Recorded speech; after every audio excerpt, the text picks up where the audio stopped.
et moi, on a développé une application de bureau qui s'appelle Smart Files, et dont le but est de vous simplifier la vie avec la gestion de vos fichiers.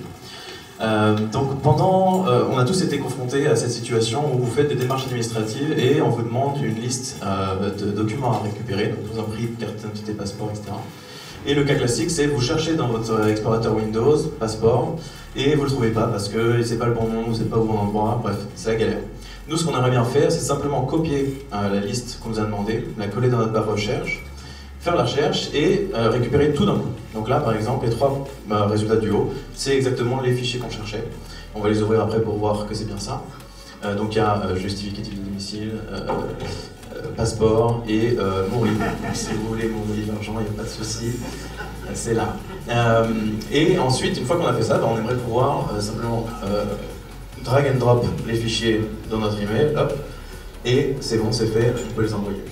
Pensez à, là cette vidéo elle dure moins d'1 minute, pensez à combien de temps ça vous aurait pris si vous aviez dû faire ça chez vous. Donc ça, on vous a montré ce qu'on pouvait faire avec les documents texte, on peut aussi le faire avec des images. Par exemple là c'est une image d'un éléphant qui vole, d'accord. Le premier résultat là c'est image.jpg, donc le nom n'aide pas du tout à trouver ce qu'on cherche. Et nous en fait comme avec un LLM, on comprend vraiment ce qui se passe dans l'image, et ben on peut faire une recherche telle que il est où l'éléphant qui vole, et on récupère l'image qui nous intéressait. Donc comment est-ce que ça fonctionne? Quand l'utilisateur ouvre l'app pour la première fois, on lui demande de sélectionner des dossiers dans lesquels se trouvent les fichiers qu'il souhaite indexer. Donc là il y en a 3.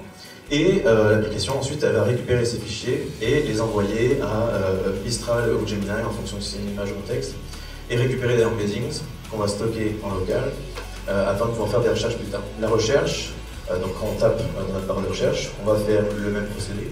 On va envoyer le prompt à Mistral qui va faire un embedding, et donc on va pouvoir aller récupérer dans notre base de données d'embedding tous les fichiers qui correspondent à notre prompt et retourner les résultats les plus pertinents. En plus de ça, on a voulu responsabiliser un petit peu notre utilisateur, l'informer, et donc les petits badges verts que vous voyez là, c'est une estimation du coût en CO2 de faire l'indexation de tous les fichiers qui se trouvent dans ces dossiers.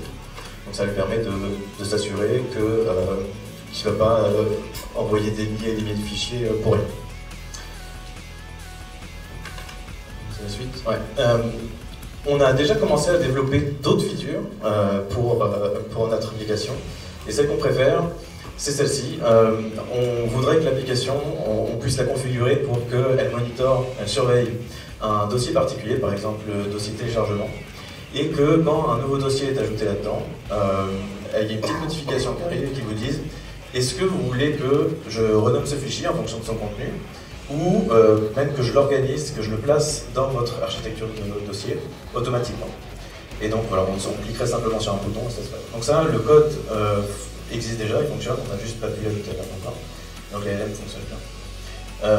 Voilà, donc on va continuer à bosser là-dessus dans le futur. On espère que vous resterez connectés avec nous, que vous essayerez l'app, que ça vous sera utile. Et puis, merci.